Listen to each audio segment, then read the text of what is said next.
Bonjour à tous et ravi de vous retrouver sur ce nouveau numéro. Aujourd'hui, nous recevrons un maître de conférence incontournable.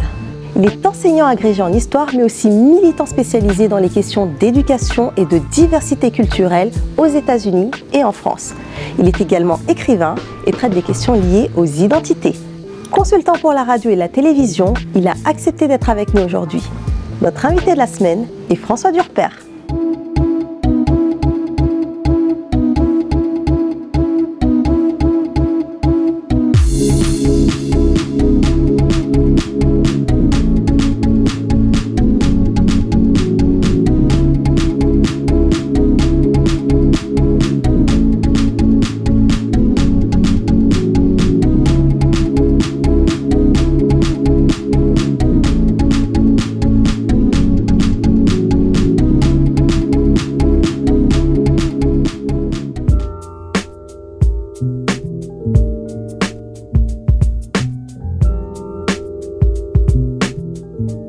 Alors bonjour François, merci d'être avec nous aujourd'hui. Tu es docteur agrégé en histoire, tu es écrivain, tu es consultant pour la télévision et la radio, mais tu es aussi militant engagé dans les questions de diversité, donc culturelle. Pour revenir brièvement sur ton parcours, tu as suivi une classe préparatoire littéraire au lycée Carnot, ensuite au lycée Henri IV, donc sur Paris. Tu as obtenu une agrégation d'histoire à l'université Panthéon-Sorbonne, puis un doctorat en relations internationales sur le rôle des États-Unis dans la décolonisation de l'Afrique noire francophone. Et tu es aussi maître de conférences en sciences de l'éducation à l'université de Cergy-Pontoise. Ça en fait beaucoup. Et encore, je n'ai pas tout dit, hein, parce qu'on sait que tu es directeur de programme, etc. Là, c'est énorme. énorme CV. Qu'est-ce qui t'a poussé justement à t'intéresser et à te spécialiser dans un domaine où peu d'universitaires osent prendre des risques finalement? En fait, c'est la réponse à ta question, elle est dans la question. Le fait que peu de gens s'y intéressent, le fait que pendant longtemps... Alors, le fait d'avoir travaillé ma thèse sur la relation entre les États-Unis et l'Afrique, d'un côté, on a les États-Unis qu'on croit connaître, mais il y a beaucoup de préjugés, de stéréotypes sur la société américaine, donc ça m'a intéressé de creuser. Et puis sur l'Afrique, ça a été longtemps considéré comme étant hors du champ des historiens. Vous vous souvenez du discours de Dakar avec le peuple africain hors de l'histoire. Donc l'idée, c'était justement de travailler sur cette histoire, de montrer que pas du tout, évidemment, il y a une histoire et il faut qu'il y ait de plus en plus d'historiens qui s'y intéressent. D'ailleurs, dans l'ouvrage La fin de l'école, avec Béatrice Mabillon-Bonfils, vous énoncez que l'école est devenue inutile. C'est pas exactement ça. On dit qu'avec les nouvelles technologies, dans les années à venir, il va y avoir des remises en cause de l'école telle qu'elle existe aujourd'hui, c'est-à-dire un prof au milieu d'élèves, assis, le prof sur une estrade, etc. Justement, il faut recentrer l'école sur d'abord le fait qu'on éduque ensemble des enfants qui peuvent être différents, parce que si tout le monde, dans 10 ans, 20 ans, 30 ans, reste à la maison, vous savez, aux États-Unis, il y a ce qu'on appelle le homeschooling, le fait qu'on éduque à la maison. Ça se développe beaucoup. Alors, ça se développe beaucoup en France moins en France, mais ce qu'on voit aux États-Unis, c'est que c'est souvent des gens qui ne veulent pas éduquer leurs enfants avec les autres enfants. C'est-à-dire les évangélistes qui disent nous, on veut éduquer religieusement nos enfants, etc. Mais on le voit aussi des minorités. On a dit tout à l'heure, l'histoire ne parle pas forcément à tous. Donc si par exemple dans les programmes scolaires il n'y a pas trop l'esclavage, les Afro-Américains peuvent se dire nous on va faire notre propre histoire, on va faire notre propre éducation chez nous. Donc l'enjeu de l'école c'est vivre ensemble et d'abord commencer par éduquer ensemble ces enfants. D'ailleurs tu as fait une autre analyse des manuels scolaires sur le fait que l'islam est associé souvent à l'islamisme et donc au terrorisme, et sans parler du fait qu'il existe des traitements justement discriminatoires d'élèves issus de l'immigration. Est-ce que tu peux nous en parler? Qu'est-ce que vous avez analysé? Qui s'appelle Fatima, moins bien noté que Marianne, et on a fait une enquête sur l'islam et l'école. On a montré qu'effectivement les enfants n'étaient pas nécessairement tous traités de la même manière. Il ne s'agissait pas du tout de critiquer les profs, parce que on a fait les mêmes enquêtes sur filles-garçons par exemple, il y a des chercheurs depuis très longtemps. Il ne s'agit pas de dire que les profs sont sexistes, etc. C'est des choses qui sont liées plutôt au système, sur l'orientation, etc. Mais c'est vrai que notre ouvrage a été assez mal ressenti. On a même été censuré. Dernièrement, on a présenté l'ouvrage à l'université de Metz et on devait être retransmis sur le site de la délégation interministérielle contre le racisme. Et quand ils se sont aperçus que c'était nous, ils ont coupé. Donc c'est quand même assez bizarre qu'en France, on parle de la liberté d'expression, de la laïcité, etc. Ça nous a paru étrange, juste parce qu'on disait, effectivement, il y a des discriminations et ces discriminations peuvent avoir lieu aussi à l'école. L'école peut générer aussi des discriminations. C'est pas forcément un lieu qui est protecteur. Pour moi, ce qui est le plus grave, c'est la ségrégation scolaire. C'est-à-dire qu'aujourd'hui, le fait d'être dans des écoles où vous êtes qu'avec des enfants qui vous ressemblent, il n'y a pas de mixité, il n'y a pas de diversité. Ça, c'est quelque chose qui est important. Il faut le dire, il y en a énormément. On retrouve des situations où on a montré que dans certaines écoles maternelles, il y avait des écoles où il y avait 95% de musulmans. Et ce n'est pas des écoles confessionnelles, c'est des écoles de la République. Alors c'est lié aussi au territoire qui est maintenant compartimenté. Il y a des raisons socio-économiques, mais c'est quand même préoccupant se retrouver dans... Ils sont souvent des lycées ou des collèges classés ZEP. Bien sûr. Trois quarts du temps. Bien sûr. Et comment lutter justement contre cette forme de ségrégation et de ghettoisation? Alors, nous, on fait des propositions dans l'ouvrage Fatima moins bien notée que Marianne. On fait des propositions très concrètes pour passer un petit peu à côté de l'histoire de la carte scolaire. C'est très complexe, la carte scolaire. Donc, on fait une proposition qui est que chaque établissement est un tiers, un tiers, un tiers. C'est-à-dire un tiers de population favorisée, un tiers de classe moyenne, un tiers de population défavorisée. C'est très très contraignant. Mais en même temps, l'État, à un moment donné, il faut savoir ce qu'on se veut dans une république. Est-ce qu'on continue à dire vivre ensemble, mais en fait on n'y croit pas? Ou est-ce qu'on met vraiment en place des politiques pour... alors c'est pas pour demain évidemment, je comprends que ces propositions-là, elles vont pas plaire à tout le monde parce que... on se dit, mais non, si j'éduque mes enfants avec des enfants qui ne sont pas de la même religion, qui ne sont pas de la même couleur, qui ne sont pas du même groupe social, ça va être un danger. En fait, toutes les enquêtes pour le moment ont montré l'inverse, que la mixité, au contraire, favorise tout le monde, y compris des enfants. Par exemple, aux États-Unis, on a montré que la ségrégation blanc-noir,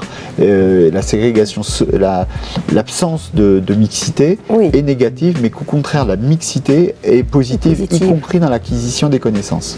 Alors en 2007, tu étais l'un des premiers analystes à avoir pronostiqué que Barack Obama serait élu président des États-Unis. Concernant la France, l'analyse que tu as faite pour les présidentielles de 2017 pencherait pour l'élection de Marine Le Pen. Donc en tant que future présidente, on sait que le FN est le premier parti en termes de nombre d'électeurs, mais pas le premier en termes d'élus ou en termes de militants. Tu as travaillé sur un roman graphique avec Farid Boudjelal qui s'intitule La Présidente. Est-ce que tu peux nous en parler? Qu'est-ce qui t'incite à penser cela? Dans La Présidente, l'idée c'était de casser un petit peu le déni. C'est-à-dire qu'il y a eu 3 élections successives où le FN est arrivé en tête du premier tour.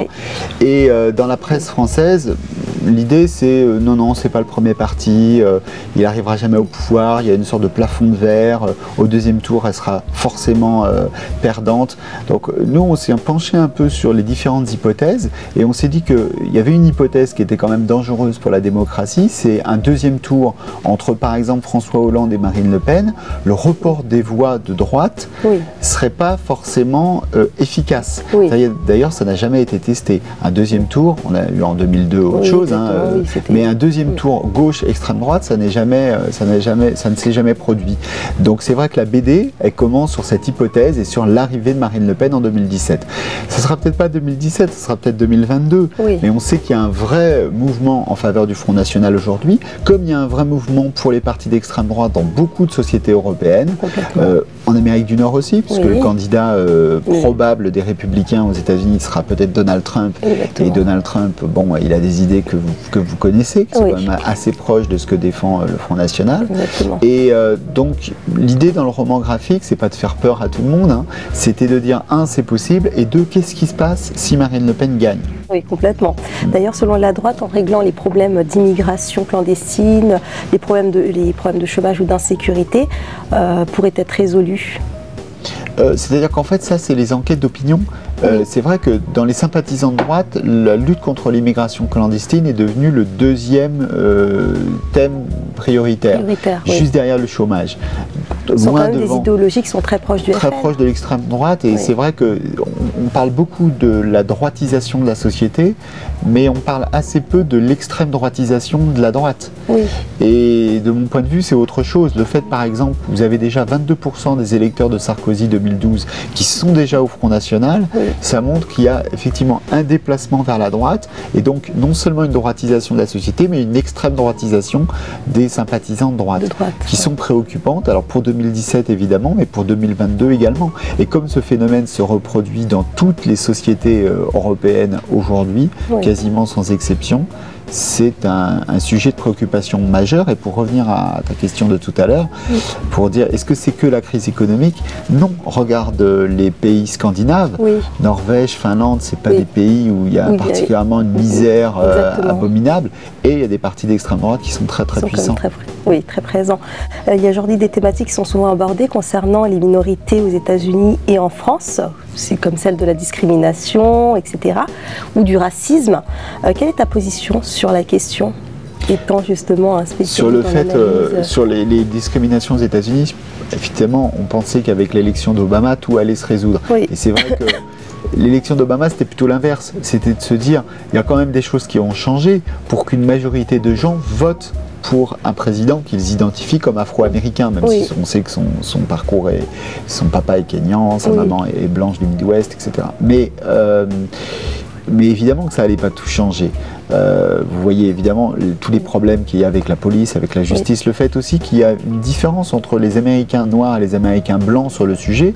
Dans les sondages, dans les enquêtes d'opinion, les Américains noirs disant au propos de Ferguson ou de ces événements, Trayvon Martin, etc., qu'il y a vraiment des questions de racisme qui se posent, et beaucoup d'Américains blancs disent non, c'est des questions de violence, des questions de délinquance, et c'est pas des questions de racisme. Donc là, on n'est pas d'accord déjà sur le diagnostic.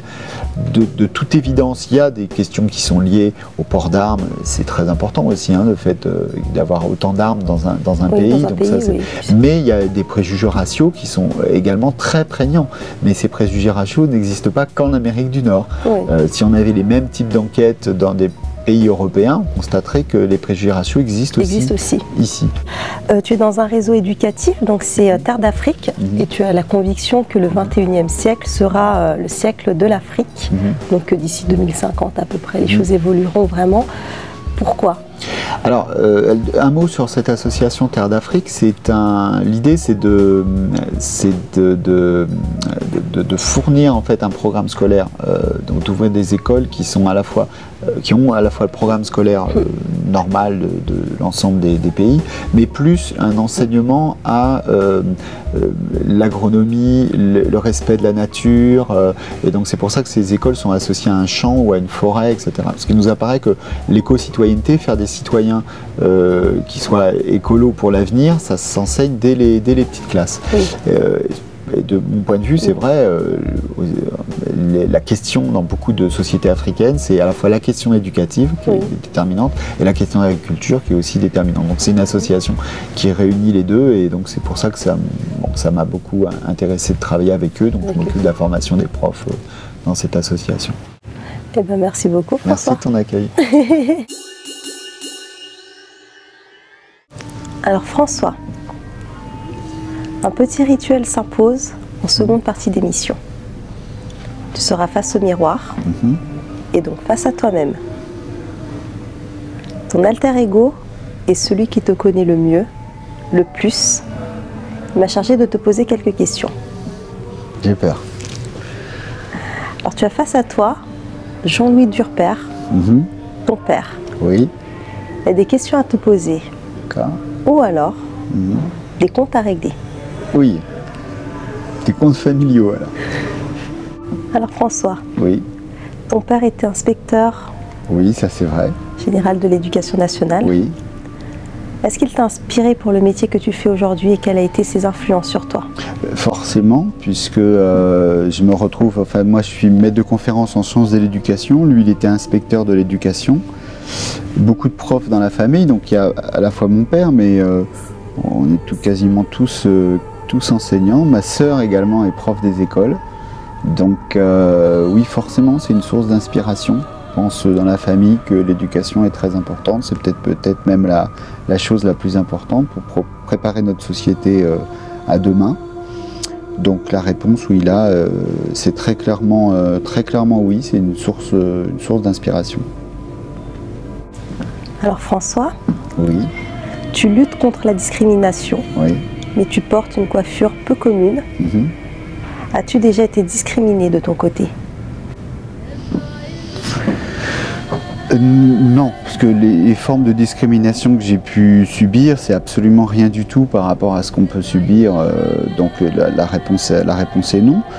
Cette coiffure, en fait, je l'ai depuis assez longtemps, en fait, depuis avant, en tout cas, le fait de faire de la télé. Et les petites choses désagréables qu'on ait pu me dire, c'est bon, ce que tu dis c'est bien, mais il faudrait que tu changes de coupe de cheveux. Ça m'a plutôt incité à continuer plutôt qu'à arrêter. Donc j'imagine bien que quand des jeunes et moins jeunes d'ailleurs vont par exemple en télévision avec des coupes afro ou des locks, etc., c'est évidemment beaucoup plus difficile parce que la télé française est assez conservatrice dans ce domaine. Et là, on a des leçons, je pense, à recevoir du monde nord-américain en particulier. Alors François, tu es membre également du Comité national de l'esclavage, de l'histoire de l'esclavage. Tu me regardes, oui. Tu te dis qu'est-ce qu'elle va me poser comme question. Qu'est-ce qu'elle va me poser comme question? Je le vois à tes yeux. Donc, on se pose souvent la question de tes origines. Oui. Est-ce que je suis un descendant d'esclaves, c'est ça? Peut-être, qui sait? Ou non? Non. Mais on se pose souvent la question de tes origines et oui, tu n'en parles jamais. Parce que je pense qu'en fait, les gens, ils se posent la question. Ils doivent se dire que pour être membre du Comité national pour la mémoire de l'esclavage, il faut peut-être être descendant d'esclaves. J'avais fait un texte au moment de l'affaire Guerlain. Je ne sais pas si tout le monde s'en souvient. C'est Guerlain qui avait tenu des propos racistes à la télé française. J'avais fait une tribune pour dire est-ce qu'il faut nécessairement être noir pour se sentir offusqué et agressé par les propos de Guerlain. Et la réponse était non. Donc je pense qu'en fait les gens que ça travaille de se dire pourquoi ils s'intéressent à ce type d'inégalité, je pense que ça devrait être naturel. On est dans un pays qui dénonce le communautarisme et en fait le communautarisme il naît pas de ceux qui se sentent solidaires de ça, mais justement de ceux qui ne se sentent pas solidaires. Si lorsqu'un noir est agressé, il y a suffisamment de Français citoyens blancs pour descendre dans la rue et être solidaires, le combat contre la négrophobie ne sera pas un combat communautariste, ça sera un combat pour l'égalité de tous. C'est un petit peu d'ailleurs le mouvement des droits civiques aux États-Unis. On le voit, il y a effectivement une majorité d'Afro-Américains qui ont combattu, mais aux côtés de Martin Luther King, il y avait des Américains de toutes les origines. Alors François, oui. Es-tu un cœur à prendre ou à laisser? Qu'est-ce que ça veut dire un cœur à laisser? Je ne suis pas un cœur à prendre. Alors François, comment imagines-tu ta vie de famille? La vie de famille, je l'imagine la plus discrète possible et en tout cas pour ce qui est de ma vie de famille, le plus loin possible des caméras de télévision. Je suis historien, hein, je ne suis pas footballeur, ni musicien, donc je ne pense pas non plus intéresser ce type de presse. Mais j'espère que les gens s'intéressent quand même plus à ce que j'écris et à ce que je fais. Je ne pense pas que ma vie déchaîne les passions. Alors François, quelle est la chose que tu aies vécue qui t'ait le plus bouleversé ou choqué? Bouleversé, j'en ai parlé une fois. Je peux en parler parce que j'en parlerai, enfin j'en ai très très peu parlé en fait, mais comme je vais l'écrire dans un ouvrage, je pense que je peux en parler dès maintenant. C'est un jour où j'ai vu un monsieur se faire tabasser à mort, tomber sous les rames du métro. Le métro allait arriver et je suis descendu avec un autre monsieur pour le ramener sur le quai. Donc ce jour-là, en fait c'est un jour où j'allais pas très bien et on me dit mais t'as sauvé la vie de quelqu'un. En fait moi je dis que ce jour-là c'est cette personne qui m'a sauvé la vie, parce que j'y repense souvent et je me dis quand on n'est pas bien on peut toujours se rendre utile à quelqu'un. Tu peux sortir le matin dans la rue, pas avoir forcément grand chose à faire et être néanmoins utile à ton prochain. Donc ça m'a fait comprendre en fait une philosophie bantou qui s'appelle l'Ubuntu, qui a beaucoup inspiré Mandela. Et l'Ubuntu, je n'avais pas compris exactement ce que ça voulait dire que de naître par l'autre. Hein, dans la philosophie occidentale, notamment cartésienne, le cogito ergo sum, c'est-à-dire qu'on est parce qu'on se découvre une conscience. Et dans l'Ubuntu des Bantous, c'est l'inverse en fait, c'est quand tu sauves la vie de quelqu'un, tu découvres que c'est lui qui te sauve la vie. Que ta vie n'a un sens que parce que tu fais quelque chose pour les autres. Justement, pourquoi as-tu du mal à te regarder dans le miroir? J'ai à la fois du mal effectivement avec les miroirs et un petit peu aussi avec la télé. Je n'aime pas du tout me regarder par exemple. Ça je sais pas. En fait j'ai dit, c'est vrai au départ, que je réfléchis assez peu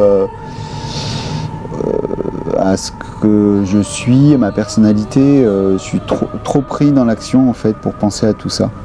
Donc là, c'est vrai que c'est un petit peu une torture que tu m'imposes depuis 30 minutes, mais je la fais quand même parce que c'est l'exercice. Mais un jour, il faudra forcément que je me pose un petit peu la question. Alors François, oui. L'émission touche maintenant à sa fin. D'accord. Oh, dommage. T'as passé un bon moment? Ben oui, très bien. Malgré l'épreuve du miroir. Ouais, c'était un peu... Tu me promets, c'est pas diffusé. Je te promets que ça sera diffusé. En fait. Ok, d'accord. Mais avant ça, sache que l'invité de l'émission précédente a décidé de te poser une question. Ah, d'accord. Qui était l'invité? Tu vas découvrir. Ah, ok. Ou alors, de t'imposer un gage. Ah, ok, d'accord. Soit si je réponds pas à la question, je suis obligé de répondre. Alors en fait, faire le gage. Ça sera soit une question, soit un gage. D'accord. Donc on n'a pas, malheureusement, on n'a pas de choix. Ah, on n'a pas de choix. Voilà. Okay, d'accord. Ta mission sera d'y répondre ou de l'accomplir. Regarde, ça se passe par ici. Prochain invité. J'espère que tu seras opérationnel et permets-moi de te tutoyer parce que j'ai un défi pour toi, un gage. Tu vas me faire le moonwalk, ici, là. Tu fais le moonwalk, après pointe à la Jackson. Voilà. Alors là, ça va pas être évident parce que je suis une inconditionnelle de Michael Jackson, une fan inconditionnelle. Donc si la personne a fait ça mal, ça va être dur pour la personne. Ah, mais c'est possible, hein. Ça va être dur. Je sais, je vois l'état du sol, je sais que c'est possible. Moi, un expert, je sais que c'est possible. Donc tu sais faire le moonwalk. Je ne peux pas te donner du gage sur quelque chose que moi-même je ne maîtrise pas. Donc fais-moi ça là, que je regarde ça et que je vais te donner les notes. J'envoie les notes. Bon courage. Non mais c'est ce que tu es en train de me demander là. Je n'ai jamais dansé de ma vie. C'est vrai? Je n'ai jamais dansé. Jamais? C'est pas aujourd'hui que vous me verrez danser. Ça n'arrivera pas. Je pense que ça m'est jamais arrivé. Je suis jamais allé à un anniversaire quand j'étais petit. J'ai pas appris la danse, non, je sais pas faire. Je sais pas du tout danser. Mais du tout. Et après j'ai lu un livre d'un écrivain américain qui le titre c'est Les vrais durs ne dansent pas. Et du coup je me suis dit, super, je suis un vrai dur. Moi, je suis un vrai dur. Malheureusement je ne danse pas, je ne chante pas, je joue un peu de musique. On passe un super moment avec toi. Bon. Merci beaucoup François. Merci de ton invitation. C'est un plaisir de t'avoir. On va se quitter sur un épisode en tout cas.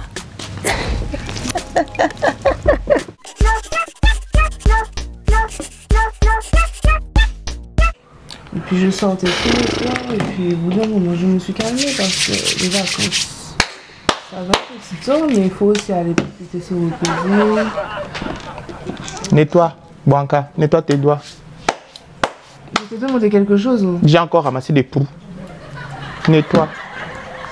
Tu as ramassé des poux? Bonjour mais madame. Si tu arrives à l'heure, la fermeture hier soir, qui devait faire le ménage? C'était pas moi. C'était toi. C'était pas moi. Et l'ouverture ce matin? J'avais un rencard de bordel. Depuis le début, je t'avais dit que je devais partir bien plus tôt. Donc bien voilà. Plus tôt? Je t'ai autorisé à partir plus tôt? Je t'ai dit de partir plus tôt. Laisse-moi tranquille, Jaja. Tu me fatigues. Va ramasser tes poux. J'ai des poux? Oui, elle a des poux, madame. Faites attention à vos doigts, c'est contaminant. T'as déjà eu les poux des doigts? Toi, tu peux pas, tu es jolie. Tu es jolie. Mais il faut enlever les faux cheveux, merci.